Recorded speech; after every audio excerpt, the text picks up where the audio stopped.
Hello friends, मैं रोहित कुमार। आपका स्वागत है, बहुत बहुत स्वागत है Rohit Kumar concept of study में। इस वीडियो को हम लाइव चला रहे थे तो नेट आ नहीं रहा था, बिल्कुल तो नेट नहीं आ रहा था, तो हम लोगों ने जो है 2 क्वेश्चन बना पाए सिर्फ।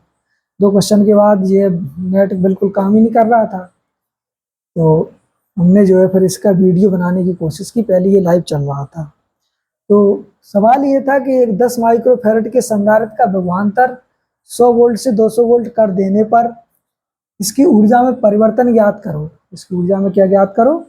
परिवर्तन, कितना चेंजमेंट होगा। तो हमने धारता C बराबर कितनी है? 10 माइक्रोफैरड ली। माइक्रोफैरड को जब फैरड में चेंज किया तो 10 की ये 10 लिख दिया। माइक्रो का मतलब होता है 10 की घात -6। ये फैरड, तो 10 गुणा 10 की घात -6 फैरड। 1 माइक्रोफैरड बराबर होता है 10 की घात -6 फैरड।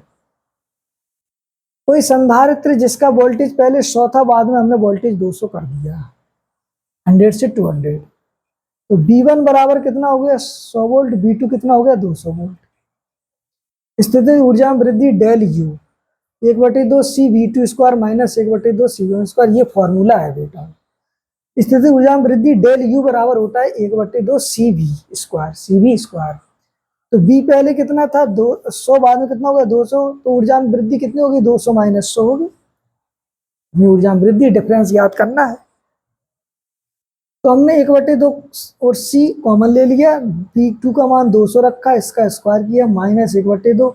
B1 का मान 100 ले लिया, उसका स्क्वायर किया। जो बन गया A square minus B square. एक क्वेश्चन में A प्लस B, एक क्वेश्चन में A माइनस B। तो 200 और 100 मिलके कितने हो जाते हैं? 300। कितने हो जाते हैं? 300। 200 में से 100 जाएंगे तो कितने हो जाएंगे? 100। और एक जहां लिख दिया था हमने 1/2 इंटू 10 की घात 5 इंटू 10 की घात -6। ये 1/2 इंटू 10, 10 को 2 से काट दिए तो 5 बार कटा। ये वाले लिख दिए थी वैल्यू।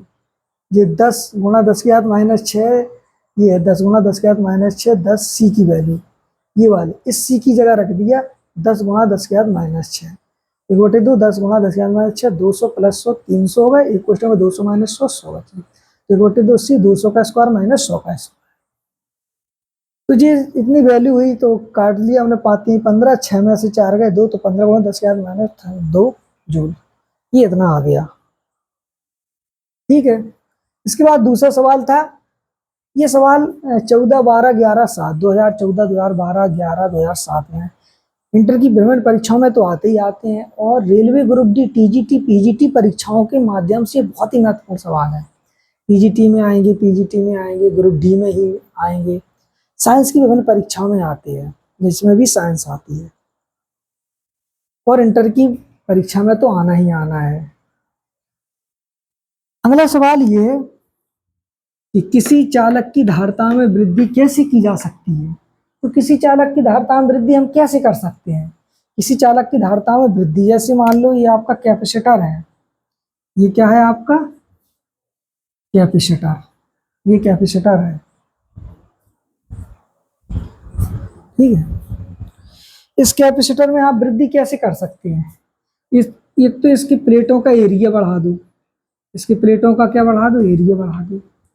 इसके बीच में जो परावैद्युतांक भरा रहता है कैपेसिटर के बीच में, कंडेंसर जिसे कहते हैं संधारित्र, इसकी मोटाई बढ़ा दो। इन प्लेटों के बीच का एरिया डी कम कर दो। एरिया डी क्या कर दो? कम कर दो। तो सी धारिता बढ़ाते एप्सिलॉन नॉट के ए अपॉन डी से।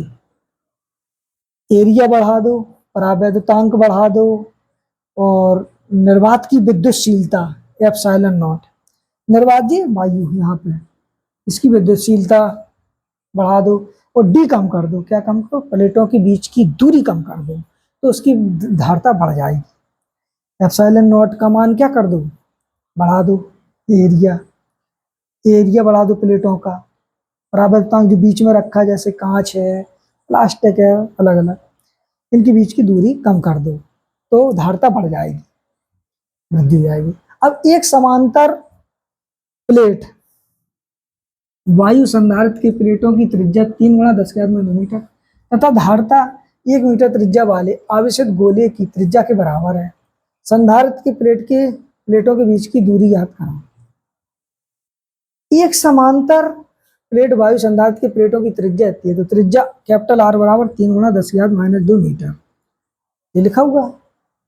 ठीक, त्रिज्या दी गई तो क्षेत्रफल कितना हो जाएगा प्लेट का? प्लेट का क्षेत्रफल हो जाएगा πr² पाई, और r है तो ये r है, इसकी वैल्यू लिख दी हमने। ठीक है, से स्मॉल r से कर लो, कोई दिक्कत नहीं। r का स्क्वायर करोगे 3 का स्क्वायर 9, और इसका 2 का स्क्वायर करोगे 4, 9 पाई × 10⁻⁴ मीटर हो गए, यानी कि a का मान हो जाएगा 9 पाई 10⁻⁴ मीटर स्क्वायर। अब हमें क्या याद करना है? आवेशित गोले की त्रिज्या बराबर संधारित्र की प्लेटों के बीच की दूरी याद करना है, डी का मान याद करना है। तो हमने फॉर्मूला लगाया संधारित्र की धारिता C बराबर ε0 A/d।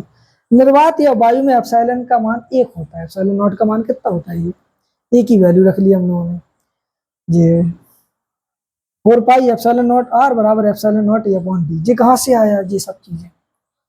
C बराबर ε0 A/d। अब गोले की धारिता C बराबर भी होता है 4 पाई ε0 R, एक ये भी होता है गोले की धारिता C बराबर 4 पाई ε0 R। C की जगह क्या लिख दिया? C की जगह लिख दिया ε0 A/d। इस C की जगह, इस C की जगह लिख दिया ε0 A/d, ε0 A/d। उस C बराबर क्या है? 4 पाई ε0 R, 4 पाई ε0 R।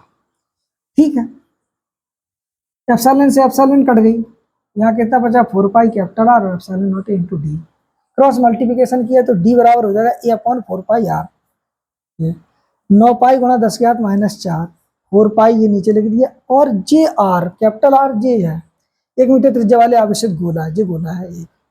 पाई से पाई कट दिया, 9 का 4 का भाग 9 में दिया 2.25, 10⁻⁴, 10⁻⁴। ये आंसर आ गया। क्या आ गया ये? पाई से पाई 4 का भाग 9 में दिया 2.25, 10⁻⁴। तो डी कितनी हो जाएगी? डी हो जाएगी 2.25 × 10⁻⁴ मीटर। इतना डी निकल के आ गया। ये कहने का मतलब ये है संधारित्र की प्लेटों के बीच की दूरी कितनी है? 2.25 × 10⁻⁴ मीटर। ये है संधारित्र की प्लेट के बीच की दूरी।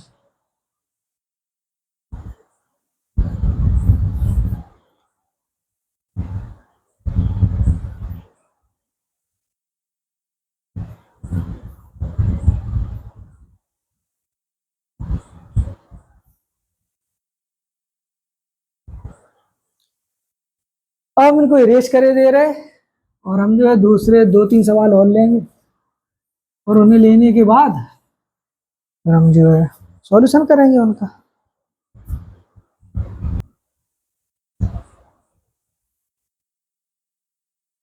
अब ये अगला क्वेश्चन हमने लिया। अगला क्वेश्चन ये है कि धातु की 2 गोलों के व्यास 6 सेंटीमीटर तथा 4 सेंटीमीटर है। 6 सेंटीमीटर तथा 4 सेंटीमीटर है। इन्हें समान विभव तक आवेशित किया गया है।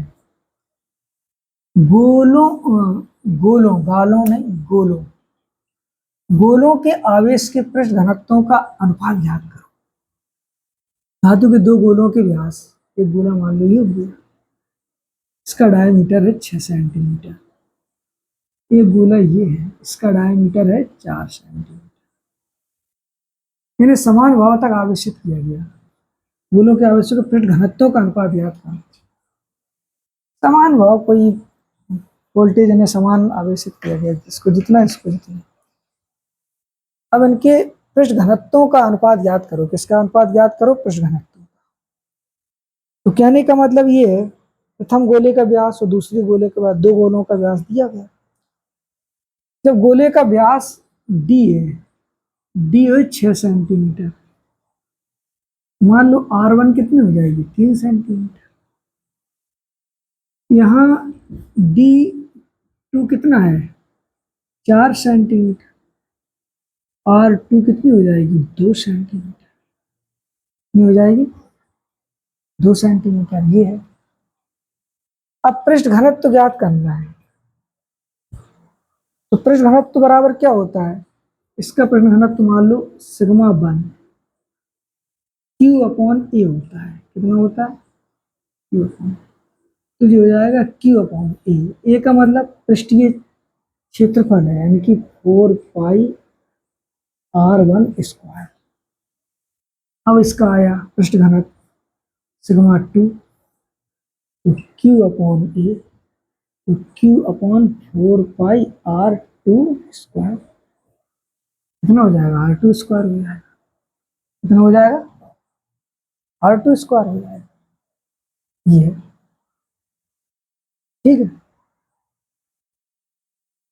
अब अनुपात ज्ञात करना है, क्या ज्ञात करना है, अनुपात। इसका मान लो Q1 होगा तो इसका कितना होगा, Q2 होगा, Q1 तो इसका Q2, तो सिग्मा 1 अपॉन सिग्मा 2 बराबर क्यू Q1 अपॉन 4 पाई R1 square upon Q2 upon 4 पाई R2 स्क्वायर, 4 पाई से 4 पाई कितना हो जाएगा, Q1 R2 स्क्वायर, यानी कि ये इसमें गुणा हो जाएगा, कैसे हो जाएगा, और जी कितना हो जाएगा, Q2 R1 का स्क्वायर, Q2 R2 का स्क्वायर, ठीक है, समझ आई बात, और पास में ठीक। तो कहने का मतलब है Q1, ये Q1 है, इसमें R2 ऊपर चला है, R2 का स्क्वायर जितना हो गया, और ये वैल्यू किसके बराबर निकल आई, ये वैल्यू निकल आई sigma 1 upon sigma 2, Q1 R1 R2 का स्क्वायर बटे Q2 सिग्मा 2 R1 का स्क्वायर। अब एक बात बताओ, गोलों के आवेश को पृष्ठ घनत्व का अनुपात इतना है। अब चूंकि हमें क्या ज्ञात करना है, आवेश, आवेश का मतलब विभव, क्या ज्ञात करना है इनमें, विभव, तो विभव कितना होगा, इनका विभव होगा V1 बराबर V2, इसका विभव है V1 तो इसका कितना होगा, क्योंकि इन्हें समान विभव तक आवेशित किया गया, कैसा किया गया, समान विभव तक आवेशित किया गया, तो V1 बराबर कितना हो जाएगा, V2 हो जाएगा। V1 बराबर क्या होता है, 4 pi epsilon not Q1 upon R1, V1 बराबर क्या हो जाएगा, ठीक है, 4 pi epsilon not Q1 upon R1, V2 बराबर क्या हो जाएगा, 4 pi epsilon not Q2 upon R2, ये इनके V1 V2 हो जाएंगे, क्या हो जाएंगे, इनके V1 V2 हो जाएंगे, ठीक है।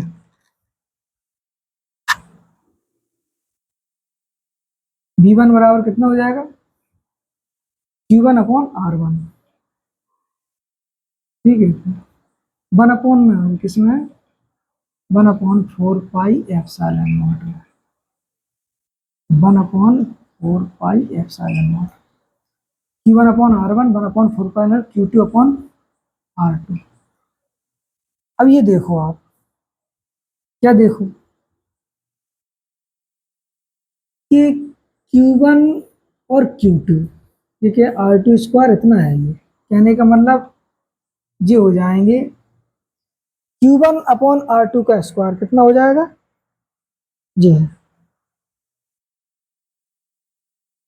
अब ये दोनों को समान आवेशक तक, समान तक मतलब समान समान विभव तक आवेशित करना है, तो इनको बराबर कर लो, क्या कर लो, इनको बराबर, V1 बराबर V2, क्योंकि समान विभव तक आवेशित करना है, किस तक करना है, समान विभव तक आवेशित, तो V1 बराबर V2, ठीक है, ठीक है, कहाँ लिखें, रेश करना पड़ेगा,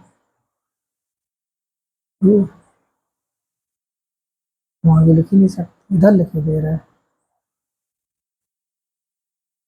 यहीं बराबर कर ले तो हो जाएगा, इसके बराबर ये लिखे दे रहा है 1 upon 4 pi epsilon not Q2 upon R2, 4 pi epsilon not ये कट जाएगा, बचेगा कितना, Q1 R1 बराबर Q2 बस खत्म। Q1 की जगह कितना लग दो, Q1 R1 बराबर Q2 R2, Q2 R2, यहाँ अब आप यहाँ पे आ जाओ, पृष्ठ घनत्वों का अनुपात पूछे ना, पृष्ठ घनत्वों का अनुपात Q1, ये कितना है Q1, Q1 की जगह कितना रख सकते हो हम लोग, Q1 अपॉन R1 बराबर Q2 अपॉन, तो ये इसका पहले निकाल लो Q1 Q2 का यहाँ से रेशियो, तो Q1 R2 बराबर Q2 R1, तो Q1 अपॉन Q2 बराबर R1 अपॉन R1, ये नीचे R2, ये Q1, ये नीचे भी Q1 की जगह R1 लिख दो, कितना लिख दो R1, Q1 की जगह क्या लिख दो R1 इंटू R2 का स्क्वायर अपॉन, दिखाई नहीं दे रहा, ये Q1 है, ये Q1 है, Q1 ही लिख दिया हमने, Q1 Q1 है, Q1 की जगह R1, Q1 की जगह क्या लिख दो R1, चलो सवाल तो हो ही गया, Q1 की जगह क्या लिख दो, Q1 की जगह लिख दो R1, तो हमने लिख दिया Q1 की जगह R1, ये क्या है R2 का स्क्वायर अपॉन Q2 की जगह, Q2 की जगह लिख दो R2, Q2 की जगह क्या लिख दिया R2, और ये क्या है R1 का स्क्वायर, एक R1 से ये R1 कट गया, एक R2 से ये R2 कट गया, कितना बचा R2 अपॉन R1, तो सिग्मा 1 अपॉन सिग्मा 2 बराबर R2 upon R1, R2 upon R1, R2 कितना था 2, R1 कितना था, प्रश्न घनत्व में अनुपात कितना निकलेगा 2/3, कितना निकलेगा 2/3, कैसे होगा भाई, समझे।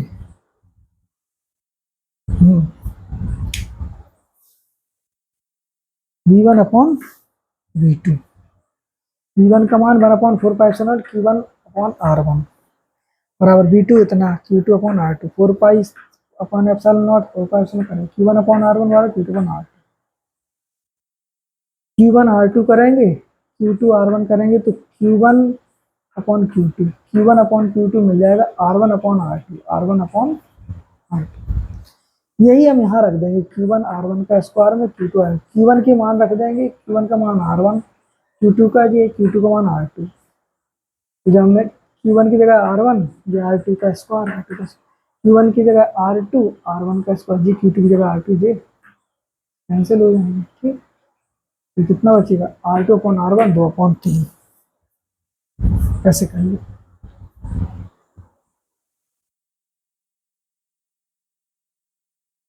बहुत बहुत धन्यवाद, ऐसे करना पड़ता है भाई,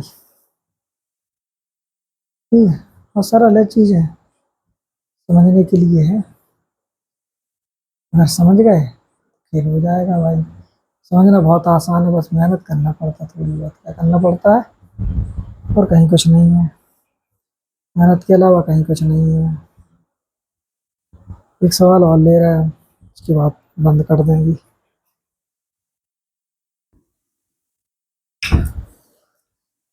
नजर के सामने जिगर के पास तुम रहे,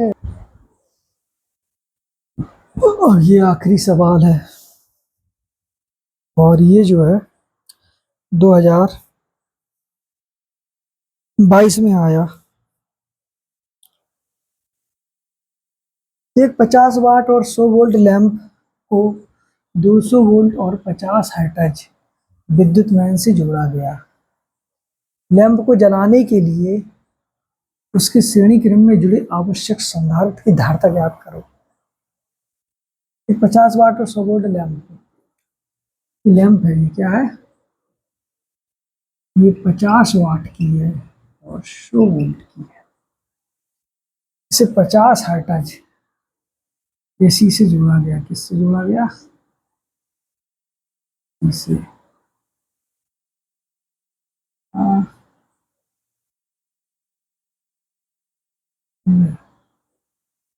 एसी से जोड़ा गया मान, इस श्रेणी क्रम में जो है आवश्यक संधारित्र धातु है, इस श्रेणी क्रम में जोड़ दो यहाँ पे धन संधारित्र, इसका मान ज्ञात करें, इसकी धारता। ये लैंप है, ये लैंप है, ये क्या है, लैंप है, ठीक। इसकी धारता ज्ञात करो इस कैपेसिटर की, ये सीमेंस है।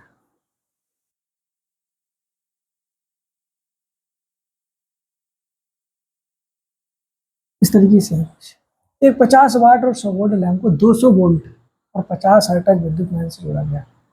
ये 200 वोल्ट से जोड़ा दिया गया, 50 हर्ट्ज फ्रिक्वेंसी से जोड़ दिया। ये लैंप की पावर है 50 वाट, 100 वोल्ट, ये 200 वोल्ट से जोड़ दिया गया। तो कैपेसिटर में कितने का लगा दें, क्योंकि 100 वोल्ट की जोड़ कितने से रहे, 200 से। वोल्ट 100 की है लेकिन जोड़ 200 से रहे, बीच में कैपेसिटर लगाएंगे, स्टोर कर लेगा ये 200 को। कुछ कितने का लगाएंगे, इसका कितना मान होना चाहिए, ठीक है, इसकी वैल्यू कितनी होनी चाहिए। तो हमें क्या क्या दिया गया, 50 वाट, यानी कि पी करो, पी बराबर 50 वाट, ठीक है। और वी बराबर कितना है, 100 वोल्ट, कितना है, 100 वोल्ट, ठीक है। आर बराबर क्या हो जाएगा, आर बराबर वी अपॉन आई होता है बेटा। अब इसको बनाना है तो यहाँ भी अपनी तरफ से वी और यहाँ भी अपनी तरफ से वी, तो जी हो जाएगा V square, G V into I को हम पी लिख देते हैं, क्योंकि पी बराबर होता है वी इंटू आई, पी बराबर होता है वी इंटू आई, पी बराबर क्या होता है, वी इंटू आई।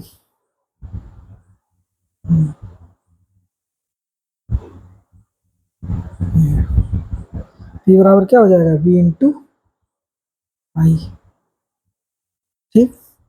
तो V square upon P, V की वैल्यू कितनी थी, 100, और अपॉन पी की वैल्यू कितनी है, 50। इसका क्या कर दो, स्क्वायर कर दो, क्या कर दो, तो 100 इंटू 100 अपॉन 50, 0, 5 दूनी 10, 200। आर की वैल्यू कितनी आ गई, 200। इस आर की वैल्यू कितनी आ गई, 200। आर इक्वल टू कितना हो जाएगा, 200, ठीक है। आर इज इक्वल टू 200,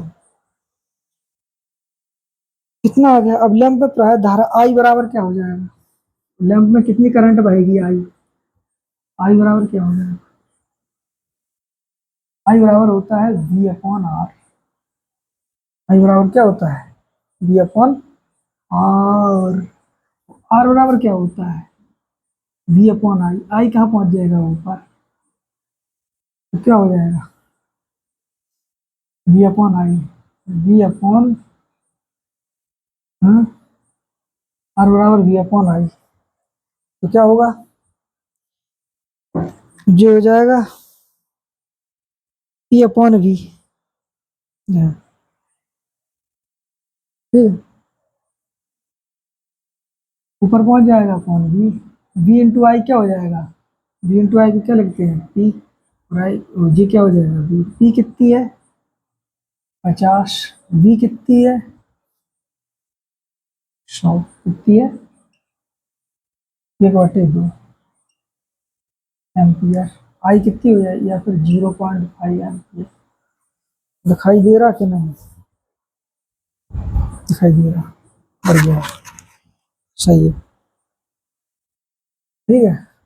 ए की वैल्यू कितनी आ गई, 0.5 एम्पियर, आई की वैल्यू 0.5 एम्पियर, 0.5 एम्पियर। अब इसके लिए प्रत्यावर्ती धारा स्रोत के लिए कितनी बह रही, आई, आई कितना ज्ञात क्या है, ठीक है। प्रतिबाधा वी बराबर 200 वोल्ट है, वी बराबर कितना है, 200 वोल्ट, ठीक है। जेड बराबर क्या हो जाएगा, V upon I, V upon I, प्रतिबाधा, जब 200 वोल्ट है तो प्रतिबाधा ज्ञात करेंगे, इम्पीडेंस, तो जेड बराबर कितना हो जाएगा, V upon I, V upon I, V कितनी है 200, आई कितनी है 0.5, यहाँ से बढ़ाएंगे जीरो पाँचों को 400 हो जाएगा ओम। कितनी होगी? प्रतिबाधा का मात्रक ओम होता है 400। अब प्रतिबाधा जेड बराबर जेड का स्क्वायर बराबर R square plus X square. Z बराबर R square plus X C square. हमें फाइंड क्या करना है? हमें एक्स सी फाइंड करना है। क्या फाइंड करना है? एक्स सी। एक्स सी बराबर अंडर रूट हो जाएगा Z square minus R square. Z square minus R square. तो एक्स सी बराबर Z square minus under root Z कितना निकला? 400। एक्स आर कितना निकला था? और आर निकला था 200। आर कितना निकला था? 200 में निकला था। और ये है, ये आर निकला था 200। 200 का स्क्वायर। अब वही को लगा दे पुष्ट में स्क्वायर माइनस बी स्क्वायर। ए प्लस बी और ए माइनस बी कितना हो जाएगा? ए प्लस बी और ए माइनस बी 12 लाख कितना हो जाएगा? ए प्लस बी और ए माइनस बी 4 और 2 6 कितना हो जाएगा? 600 इंटू 200 कितना हो जाएगा?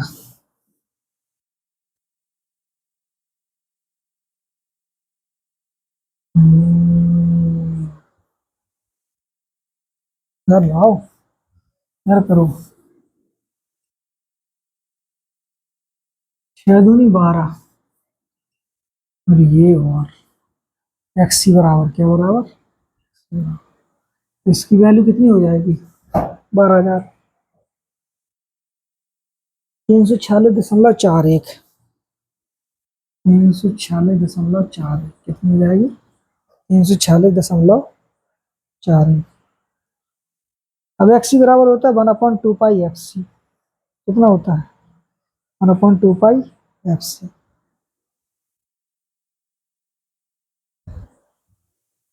एक्स सी बराबर 1/2 पाई एफ सी। चलो लिख दे यहीं पे। एक्स सी बराबर 1/2 पाई एफ सी। तो 1/2 पाई, टू का मान 2, पाई का मान 3.14। एफ सी का मान कितना निकला?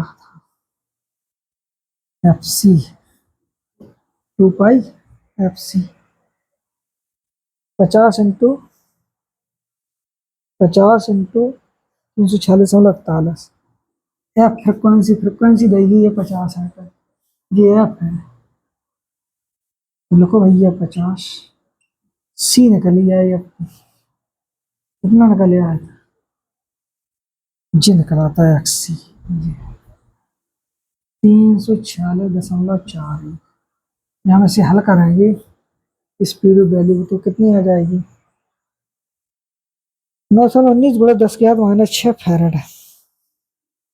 9.19 गुणा 10⁻⁻6 फैरड। इसको हम लिख सकते हैं 9.9 माइक्रो फैरड, क्योंकि 10⁻⁻6 को माइक्रो लिख देते हैं फैरड। ये फैरड 10⁻⁻6 को माइक्रो। तो इसका वैल्यू कितनी होनी चाहिए? इसकी वैल्यू होनी चाहिए 9.19 गुणा 10⁻⁻6 माइक्रो फैरड। Micro farad.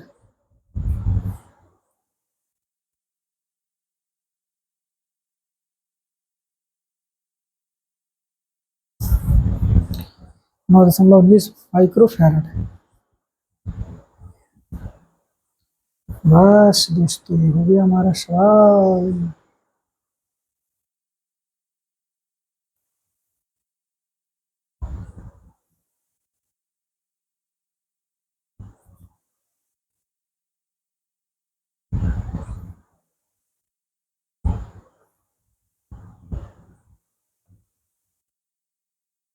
क्या किया यार?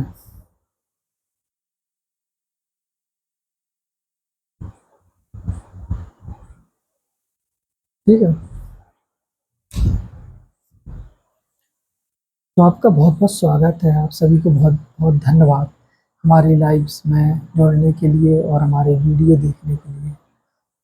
और हमारी आपसे हाथ जोड़ के विनती और निवेदन है कि इन वीडियो से कुछ अच्छी जानकारी ग्रहण करें। धन्यवाद।